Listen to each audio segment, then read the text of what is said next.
Oi, alunos do Paraná, tudo bem com vocês? Eu me chamo professor Jefferson, estamos aqui para mais uma aula de biologia sobre os vírus, nossa segunda aula, está indo ao ar aí um pouco mais tarde, vocês já viram a aula 3, a aula 4, mas a sequência que vocês estão assistindo, vocês podem assistir novamente na ordem que vocês escolherem, usando os aplicativos que vocês têm acesso, o Aula Paraná, o Google Classroom, e está disponível no canal do YouTube lá da Secretaria de Educação. Então lembrem de tudo isso. Qual o tema que nós vamos trabalhar hoje? Um tema que está sendo muito falado, né? Vírus. Né? O motivo de nós estarmos aí tendo aulas nesse formato é por causa de um vírus. Então vamos entender nessa aula não as doenças causadas por vírus, e sim o quê?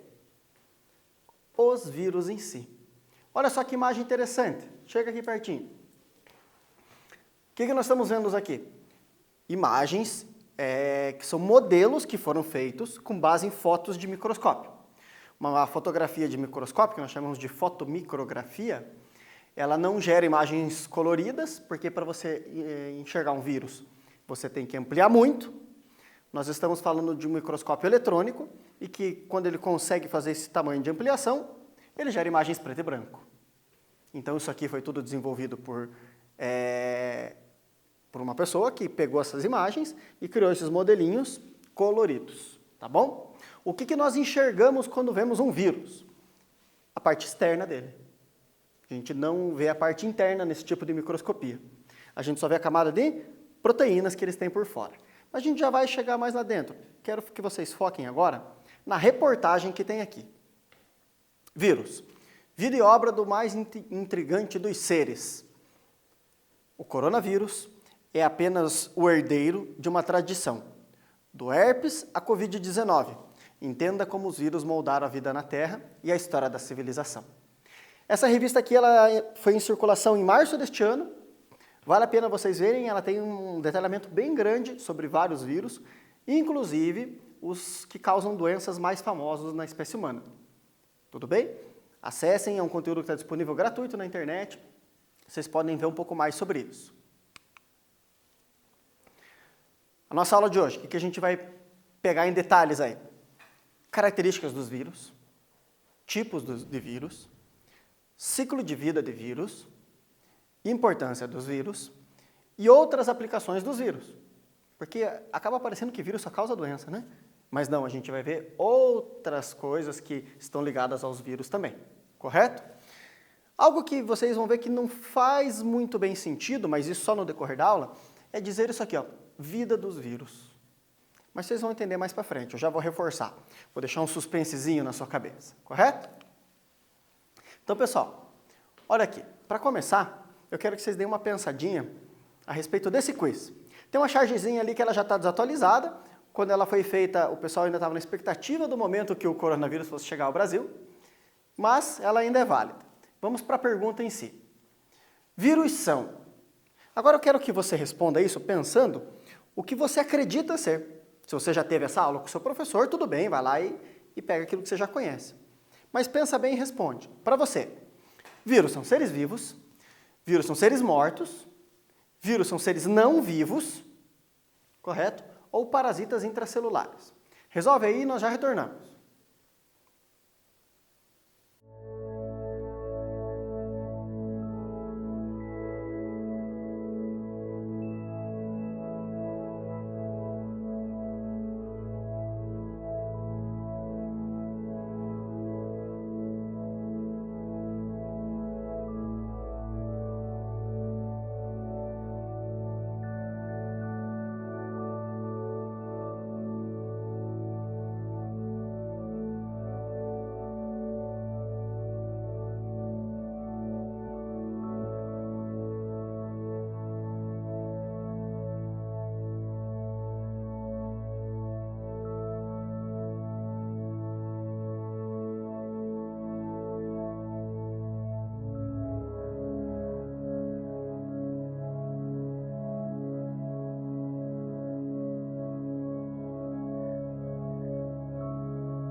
Tudo bem? Tranquilo? Pega a opinião de vocês, não tem problema se ela estiver errada, e confere se bate com a resposta correta. Parasitas intracelulares. Aí que eu comentei com vocês do início da aula, a palavra vivos não casa muito bem, não concilia muito bem com vírus, não. Vamos entender isso em mais detalhes. Características dos vírus. Ali tem vários tipos de vírus e o formato deles. O formato de um vírus não serve para a gente classificar, para a gente organizar os vírus. O fato dele ter um formato mais alongado, mais arredondado, com mais ligantes ou com menos ligantes, não diz a qual tipo de grupo de vírus ele pertence. O que vai dizer a qual grupo de vírus ele pertence? A substância que é formada, essa carapaça dele. O que tem dentro dessa carapaça, e não o formato. Nos seres vivos, a gente olha, por exemplo, cachorros, eles têm um formato muito parecido, né? Então a anatomia, o formato, quer dizer muito para os seres vivos. Para os vírus, não serve para muita coisa. Correto? Chega aqui pertinho, vou mostrar alguns para vocês. Vamos lá. Vírus da cachumba, provavelmente alguns de vocês já tiveram, eu já tive. Aí o vírus da herpes, que atinge aí 99% da população mundial.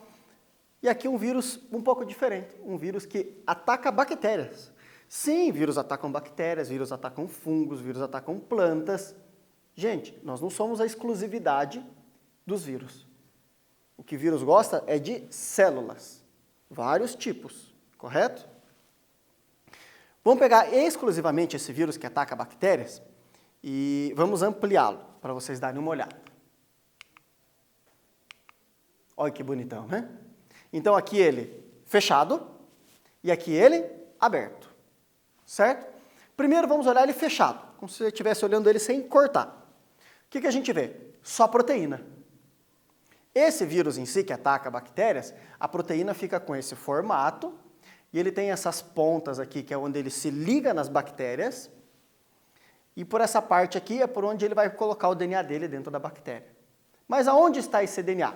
Imagine que pegamos uma faquinha muito boa, muito pequena, microscópica, cortamos esse vírus, abrimos para olhar por dentro. O que a gente enxerga lá dentro, guardado? O genoma, o material genético. Vírus podem ter dois tipos de material genético, DNA ou RNA. Se a gente for explorar mais profundamente, a gente vai ver que tem tipos de DNA e tipos de RNA ainda. Mas não é o caso para a nossa aula. Se você tem essa curiosidade, vai lá, explora, conversa com o seu professor. Tudo bem? O objetivo nosso aqui não é explorar tanto assim, não. Então, ou DNA ou RNA. Combinado? Próximo slide. Olha só. Vamos entender como funciona esse DNA agora dentro dos vírus. Para a gente entender isso, eu preciso que vocês relembrem um conteúdo de primeiro ano do ensino médio, que é o quê? Síntese de proteínas. Como uma célula faz proteínas. Então, lá dentro das nossas células, dentro das células das bactérias, dentro de qualquer célula, de qualquer ser vivo, o material genético, que está no núcleo, ele tem a instrução para fabricar a proteína. Correto? Aí ele manda um recado com a instrução. Esse recado é o RNA mensageiro. Para a instrução virar recado, tem uma enzima que trabalha lá na célula, RNA polimerase. Então ela fabrica o RNA mensageiro. Beleza. Criou o recado chega até o ribossomo, e o ribossomo vai ler o recado. Lendo o recado, ele vai pegar os ingredientes e vai construir a proteína. Correto? Então vejam que ninguém se transforma em outras coisas. O DNA continua sendo DNA, surge um RNA, que é construído por essa enzima, e depois surgem as proteínas, que são construídas com base na instrução que está aqui. Beleza? Ninguém se transforma. Um é a orientação para a construção do outro. Só que acontece algumas vezes nas nossas células que um RNA ele vai servir de instrução para fabricar uma proteína. Só que antes, a própria célula converte ele em DNA para guardar essa informação. Porque o DNA é uma maneira mais segura de armazenar informações. Aí os vírus que têm RNA imitam esse processo. Então, o RNA do vírus, ele passa por um processo de fabricar um DNA a partir dele. Esse processo chama-se transcrição reversa. Quem faz isso? Uma enzima de nome diferente. Transcriptase reversa. Veja que não precisa ficar gravando os nomes de enzima, isso aqui é só uma revisão, tá, gente? Mas esse RNA acaba sendo transformado em DNA, transformado não, né? A partir dele é fabricado um DNA, a partir desse DNA é fabricado o RNA mensageiro e daí a proteína, como é aqui em cima. Então, tudo bem? Então, tanto os vírus que têm DNA quanto os vírus que têm RNA entram na célula e fazem a célula produzir essas proteínas. Ótimo? Conseguiu lembrar bem isso do primeiro ano? Poxa, professor, ainda não consegui lembrar muito bem. Consulta o material que você tem acesso de primeiro ano, consulta os cadernos se você tiver guardado, veja a maneira que você consegue buscar isso, mas mantendo o seu isolamento, viu? Aqui, um pouco mais em forma de desenhos, né, mais lúdico. Um DNA, né, 2 fitas, a partir dele é construído um RNA, tem uma fita só, e a partir do RNA são construídas as proteínas. Ótimo, lembrou disso? Talvez o desenho seja familiar, né? Pessoal, quando a gente falou ali, vírus que tem DNA e vírus que tem RNA, isso é uma maneira de separar eles já. Já é uma maneira de organizar os vírus. DNA é uma sigla que vem do inglês, mas a palavra em português é ácido desoxirribonucleico. Nossa, que palavrão, né? Por isso, adenovírus. Porque se a gente fosse fazer a sigla em português, ficaria ADN. Tudo bem? Assim como o ácido ribonucleico, o RNA, a sigla ficaria ARN. Poxa, se esse é adenovírus, por que isso aqui não chama então arrenovírus? Porque na hora de batizar os vírus que têm RNA, eles não batizaram de acordo com o material genético, e sim de acordo com aquele processo de fazer a reversão de RNA produzir DNA. Por isso, retrovírus, porque reverte, retorna. Entenderam? Então, adenovírus, os que têm ADN, DNA, retrovírus, os que precisam construir um DNA. Por quê? Porque eles têm RNA, retrovírus. Ótimo? Então, já separamos os vírus em 2 grupos. Que tem DNA, adenovírus, que tem RNA, retrovírus. Tranquilo? O formato está ligado ao tipo de material genético? Não. Ele pode ter adenovírus e ter formato de qualquer tipo. Desculpe, ele pode ser um adenovírus e ter um formato de qualquer tipo. Não é porque ele é um adenovírus que obrigatoriamente ele tem um formato ligado a isso. Tá bom? Vamos continuar. Só para vocês saberem por curiosidade, hein? O nosso amigo corona, que está correndo pelo mundo todo, é um retrovírus. Tá bom? A gripe, que é um vírus super comum, é provavelmente o mais comum das doenças causadas no ser humano atualmente, também é um retrovírus. Né? O vírus da AIDS, que é um vírus perigosíssimo, né? Também é um retrovírus. Então, existem vários retrovírus que causam doenças. Só retrovírus causam doenças? Não. Também temos doenças causadas por adenovírus. Por exemplo, raiva. Né? Uma doença que não é tão incomum assim, ela existe em uma grande quantidade, mas não como gripe, por exemplo. Continuando. Mais um quiz para vocês resolverem. Os vírus possuem 2 tipos de materiais genéticos possíveis. Quais são? Testa sua memória aí que essa tá fácil. Já voltamos.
Fácil, né? Olha lá, vê se confere. DNA e RNA, né? As outras alternativas também nem faziam muito sentido. Continuando, uma brincadeirinha com vocês. Um vírus, um retrovírus, né? Um retrovírus. Um exercício para vocês treinarem. Os vírus são organismos conhecidos principalmente pelas várias doenças que desencadeiam. Entretanto, os vírus possuem outras características marcantes, tais como, chega aqui, letra A, ausência de material genético. A presença de membrana celular formada exclusivamente por proteínas. A ausência de célula. Ou a presença de DNA protegido por uma membrana. Ou ainda, a presença exclusivamente de ribossomos. Leia com atenção, lembra das aulas de biologia, você tem que estar com o caderno na mão. Anota isso no seu caderno, anota a sua resposta, não vai colocar só a letra A ou letra B, porque você vai precisar disso mais para frente. Já retorno.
Oi, gente, tranquilo?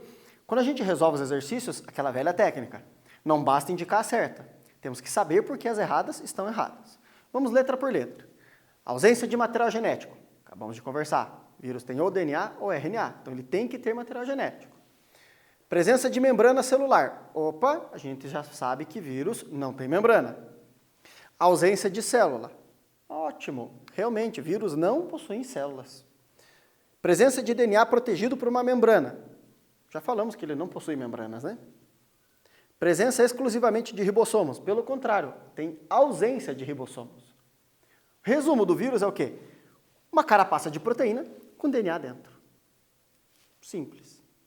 O resto a gente pode eliminar só pensando nisso. Continuando. Agora, como os vírus funcionam?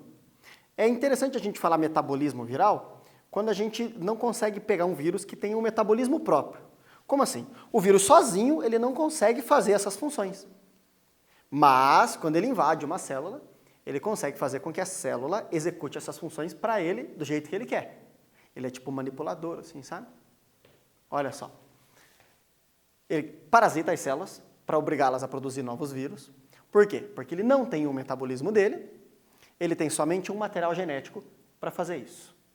Resumindo a vida dele, invadir e conquistar células. Olha lá a imagem.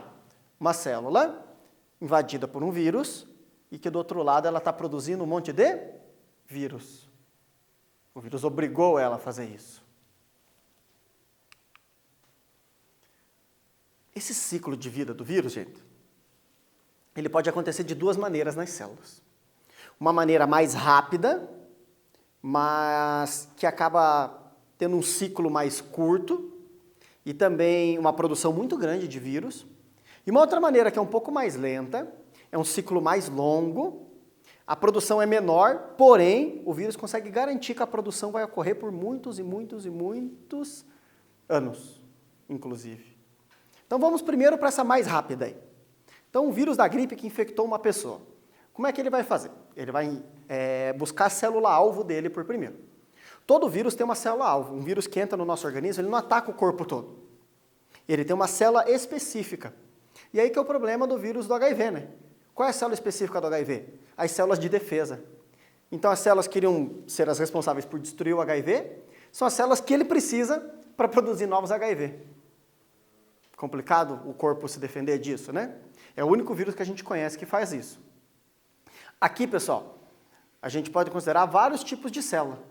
Inclusive, nesse caso especificamente, é aquele vírus que se aproveita de bactérias. Então, ele vai ter um tipo de bactéria específico e um tipo de célula bacteriana específico que ele vai se ligar. Com outros tipos de bactérias, ele não consegue se ligar. As proteínas dele não têm afinidade por outras bactérias. Também não tem afinidade por células humanas. Vamos mais pertinho para entender. Então, vamos imaginar que o ciclo comece neste ponto. Como é um ciclo, a gente pode escolher qualquer ponto. Aqui no ponto do alto, a bactéria com o DNA próprio e os vírus que vieram porque estavam na água junto com ela, estavam no ar junto com ela. Primeira parte, o vírus faz adsorção. Adsorção é parecido com absorção. Qual a diferença? Na absorção, seria a bactéria trazendo o vírus. Na adsorção, é o vírus que quer entrar na bactéria. Entenderam? Então, é o vírus que causa a entrada dele. O DNA entra na bactéria. Penetração. O DNA entra na bactéria com uma cápsula de proteína. Essa cápsula é desmontada. Desnudamento. Depois que essa cápsula é desmontada, o DNA vira RNA. Lembra? DNA polimerase produzindo RNA? Transcrição. A partir do RNA, proteínas. Tradução. Essas proteínas de vírus agora destroem o DNA da bactéria. Maturação. E começam a formar novos vírus aqui dentro. Tá vendo os vírus sendo formados? E a quantidade de vírus é tão grande que destrói a célula e sai. Coisas importantes desse slide. Decorar tudo isso aqui não é importante. Mas quando você vê um esquema desse, com essa legenda, você tem que conseguir identificar os passos. Precisa decorar a adsorção, penetração? Não, não precisa. Mas a adsorção, é quando o vírus gruda, né? É verdade, aquela palavra diferente. Penetração, o DNA entrou, desnudamento, transcrição e tradução são palavras lá do primeiro ano. Maturação, está terminando de processar o vírus, de fabricar o vírus. Liberação, está saindo. Então você tem que conseguir entender esse esquema e não decorar ele, correto? Produz muitos vírus, aqui no desenho até as proporções estão muito fora, tá? Se a gente fosse pegar uma proporção real entre vírus e bactéria, a gente poderia dizer assim que uma bactéria que fosse do tamanho de uma sala de aula, o vírus seria equivalente a um grão de areia perto dela, em tamanho. Conseguiram imaginar isso, gente? Se as bactérias fossem do tamanho de uma sala de aula, o vírus seria do tamanho de um grão de areia nesta sala. Agora pense quantos vírus cabem em uma bactéria. Pensou? Então pense o que seria esse processo de liberação. Cheio de vírus ali dentro, rompe a célula da bactéria e saem todos eles. E o que acontece com essa bactéria? Morre. Morre, acabou. Ela não tem mais DNA, o vírus entrou ali, obrigou ela a fazer tudo isso. Lembra que eu falei que esse era um processo que é rápido, produz muitos vírus, porém, ele tem um tempo curto de continuidade. Vamos para o próximo. Um nome um pouquinho mais longo, ciclo lisogênico. Aqui nesse esquema está representado os dois juntos, o lítico e o lisogênico. No lítico, aquilo que a gente já viu. Entra, destrói o DNA, produz vírus, mata a célula. No lisogênico, o DNA do vírus, quando entra, ele não destrói o DNA da bactéria. Ele se junta com o DNA da bactéria. Aí, toda vez que a bactéria for produzir as suas proteínas, ela vai ter que fazer uma leitura do DNA dela. Nessa leitura, ela vai ler o DNA de quem junto? O DNA do vírus que está ali junto. Então, a bactéria vai produzir as suas proteínas e vírus. Vai produzir as suas proteínas e vírus. Produz menos vírus? Sim, é claro, que a bactéria tem que dividir o esforço dela entre as próprias proteínas e os vírus. Porém, quando essa bactéria se reproduzir, os descendentes dela vão carregar DNA de vírus. E vão produzir vírus também. Contei para vocês, é mais lento, porém vai acontecer por vários anos. Os nossos ancestrais pegaram vários vírus desses. E nós temos no nosso DNA, DNA de vírus guardado, em torno de 5%. Só que o nosso corpo faz o quê com esse DNA, das nossas células? Deixa esse DNA desativado. Então nós temos DNA viral nas nossas células? Sim, temos. Porém, ele está inativo, ainda bem. Quando a gente tem seres vivos que não conseguem inativar, provavelmente eles não conseguiam se desenvolver como nós nos desenvolvemos. Entenderam? Carregamos esse DNA, mas está desligado. Mais um testezinho para vocês. Aqui uma charge de um jornal dinamarquês, fazendo uma referência ao surgimento do corona lá na China, né? Então, eles fizeram uma montagem com a bandeira da China. Todos os vírus causam doenças? Responde aí e já retornamos.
Simples, né?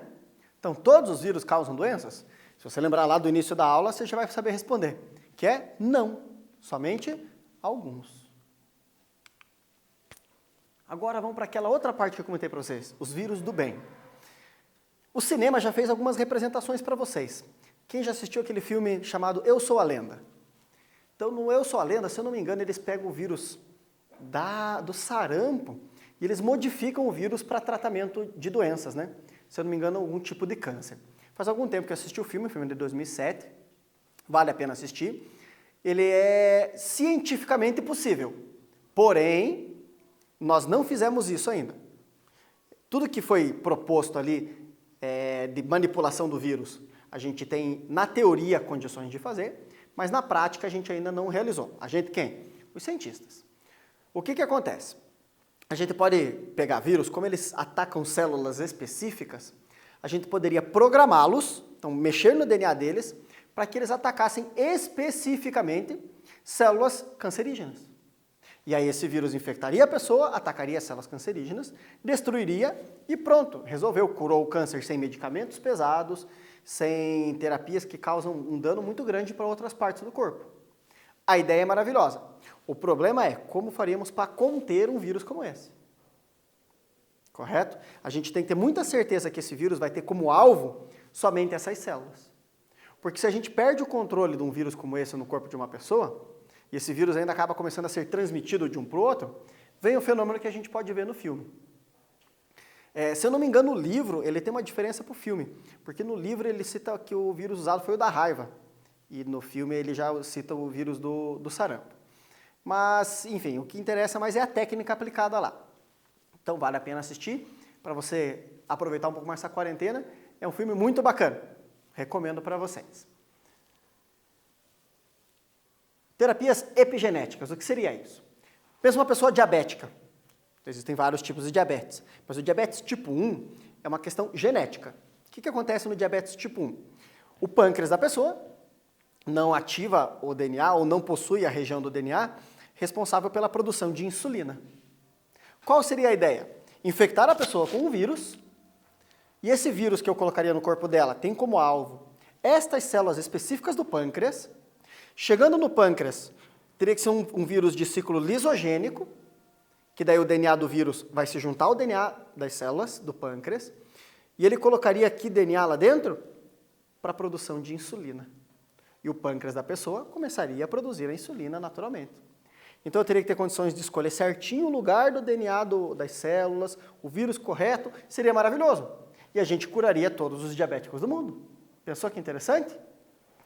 Porém, isso é viável do ponto de vista teórico, mas ainda é inviável do ponto de vista prático. Existem estudos encaminhando para esse tipo de terapia, de tratamento? Claro, existem vários. Porém, de novo, nada ainda em prática. Quando a gente pensa em terapias, principalmente envolvendo seres humanos, depende de muitas etapas para isso acontecer. Então, quando a gente está na expectativa, eu sou uma dessas pessoas, por exemplo, na expectativa de uma vacina para o coronavírus ou de um tratamento eficiente, não é rápido para sair, porque tem várias etapas a serem seguidas. Até alguns laboratórios estão conseguindo liberações para pular algumas etapas, no caso do coronavírus hoje, e produzir algo que não tenha tanta segurança como medicamento para ser usado em algumas pessoas para diminuir o problema, enquanto desenvolve-se um medicamento, uma vacina mais segura. Então usaria-se, sei lá, em profissionais de saúde e no grupo de risco, para depois ter algo mais seguro para a população inteira mundial? Por que isso? Para acelerar. A última vez que o ser humano precisou desenvolver uma vacina em tão pouco tempo, foi a vacina para o surto de ebola, que começou em 2012 na África e que terminou de ser desenvolvida e aplicada em 2017. E é o recorde humano para a produção de uma vacina ligada a um vírus. Isso porque também, novamente, etapas foram puladas. Então, se a gente for analisar quanto a retornar às atividades nossas, devido ao coronavírus, por desenvolvimento de uma vacina, a gente tem que esperar algo próximo desse tempo. Claro que a gente pode ter alguns milagres científicos e os grupos de cientistas conseguirem desenvolver algo muito mais rápido. Tomara que sim. Mas a gente tem que entender que esse isolamento que estamos vivendo é a melhor forma de fazer agora o combate à doença, ao avanço da doença. Então vamos respeitar. Precisamos respeitar. correto? E aí isso vai facilitar para o desenvolvimento, porque também diminui a taxa com que o vírus sofre modificações. Por que todo ano tem uma vacina diferente para o vírus da gripe? Por que não é como, por exemplo, a cachumba, que você toma uma vacina que vai valer para a sua vida toda? Porque a cachumba sofre pouca ou nenhuma modificação. E aí o teu sistema de defesa, quando ele produz defesa contra a cachumba, aquela mesma defesa vai servir para a cachumba o resto da sua vida. Se caso você entre em contato com a cachumba, você tem a defesa pronta. Agora a gripe, você produz defesa contra aquela gripe que você foi vacinado. Então, as pessoas que foram vacinadas esse ano, elas estão recebendo a vacina contra a gripe 2019, 2018, 2017. As principais gripes anteriores. A gripe 2020 vai formar a vacina do ano que vem. Por quê? Porque a gripe modifica-se muito todos os anos. Se a gente conseguir conter o avanço do coronavírus, a gente contém essas possíveis modificações, o que facilita o desenvolvimento de uma vacina. Então, novamente, usem a máscara, respeitem as distâncias, quem consegue e pode, respeite o isolamento, e isso vai facilitar o desenvolvimento dos tratamentos e terapias e as prevenções. Entendem? Agora, retornando a essa parte que não está ligada à doença dos vírus, a parte chamada enzimas de restrição. O que acontece nesse fenômeno? Mais ou menos isso. A gente usa técnicas de vírus para cortar material genético, cortar DNA. Então, como é que eu corto o DNA? Não existe uma tesoura tão pequena, assim, uma lâmina, uma ferramenta que corta DNA. Sim, existe. Estudando aquele vírus que ataca bactérias, os cientistas perceberam que ele precisa abrir o DNA da bactéria para colocar o DNA dele ali no meio. E como que ele abre o DNA da bactéria? Porque ele tem as chamadas enzimas de restrição. O que elas fazem? Isso aqui, ó. Elas reconhecem um ponto específico do DNA e abrem o DNA. Tá vendo? O outro lado também está aberto, no mesmo ponto específico, como as sequências são idênticas, por interação química, as fitas de DNA se juntam, sozinhas. Uma questão de interação química. A enzima de restrição abre ali, a fita de DNA se solta. Como as duas são idênticas, por atração química elas se unem. E o que você tem? Um DNA que foi recombinado. O DNA original com o DNA de vírus. Então a gente poderia pegar o vírus, pôr dentro dele um DNA para a produção de insulina, põe esse vírus lá no pâncreas da pessoa, ele vai entrar no pâncreas, vai juntar o DNA da pessoa com o DNA para produzir insulina. Entendeu? Poderíamos colocar no vírus algo que matasse uma célula de câncer. Ele invade a célula de câncer, abre o DNA do câncer e coloca o trecho que mata o câncer. E pronto. Como eu disse, teoricamente possível, na prática ainda não existe. Correto? Isso aqui a gente já usa para alterar DNA de bactéria. Isso já é feito. Então as pessoas que têm tratamento com insulina, que precisam injetar, como é produzida essa insulina? Foi colocado o DNA humano em bactérias, e as bactérias produzem insulina. A gente também já pegou DNA de bactérias e colocou em plantas com essa técnica, para produzir as chamadas plantas transgênicas. O nome transgênico não é o nome adotado em laboratório, correto? É um nome comum. O nome adotado em laboratório é organismo geneticamente modificado. O que esses organismos geneticamente modificados têm? Por exemplo, o milho. O milho ele recebe o DNA de uma bactéria que torna ele resistente à lagarta que come a espiga do milho. E aí o milho cresce, destruindo a lagarta. Então a lagarta, quando o inseto bota os ovos para formar a lagarta no milho, o milho já produz substâncias desde o dia que ele brotou que matam a lagarta. A gente pode pegar outras cadeias de DNA que tornam o milho resistente a alguns defensivos agrícolas. O glifosato, por exemplo. E aí quando eu vou pulverizar uma lavoura, para passar um herbicida, para matar matos, o milho já é naturalmente resistente. Essa técnica de tornar uma planta resistente a um herbicida, ela já é aplicada em milho, em algodão, em soja e em cana-de-açúcar. Então essas 4 plantas, elas já foram trabalhadas em laboratório, usando enzimas de restrição, para adicionar DNA de bactérias no DNA da planta, para ela ser resistente aos herbicidas. A soja tem uma praga muito grave, um fungo chamado ferrugem asiática. Também já sofreu modificação no DNA, recebendo DNA de bactéria, para se tornar resistente à ferrugem asiática. Então, naturalmente, a soja cresce resistente à ferrugem. Olha que interessante. Então, a gente pode modificar muitos tipos de DNA. Só que a gente precisa das análises do resultado que essa modificação pode causar na planta, até porque também nós vamos consumir essa planta depois. Então isso são técnicas aí que têm mais de décadas de estudo, para daí isso chegar nos campos e ser plantado. Entenderam? Tudo com base em ciclo de vida dos vírus. Mais um exercício para vocês treinarem. Do vestibular da Universidade Estadual de São Paulo. O conhecimento sobre a hereditariedade tem gerado tecnologia de grande utilidade para a humanidade. Algumas descobertas, como as enzimas de restrição, são fundamentais na engenharia genética. Sobre a enzima de restrição, pode-se afirmar que: letra A. Permitem passagem do DNA por meio da membrana celular. Letra B. Podem ser encontradas no interior de qualquer célula viva. Letra C. Detectam na célula a sequência que determina as extremidades dos genes. D. Podem ser utilizadas para cortar várias sequências diferentes de DNA. Ou E. Reconhecem sequências de bases específicas em moléculas de DNA, cortando-as nesses pontos. Resolve aí e já retornamos.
Tranquilo, porque a gente conversou bastante agora há pouco, né?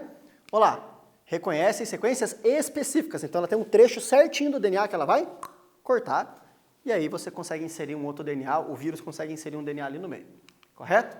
Fechando a nossa aula de hoje. Vírus, parasitas obrigatórios, com material genético e evolução, o vírus evolui. Tem DNA ou RNA, nunca os dois juntos, e mecanismos diferentes de produção de proteínas. Vimos lá na revisão.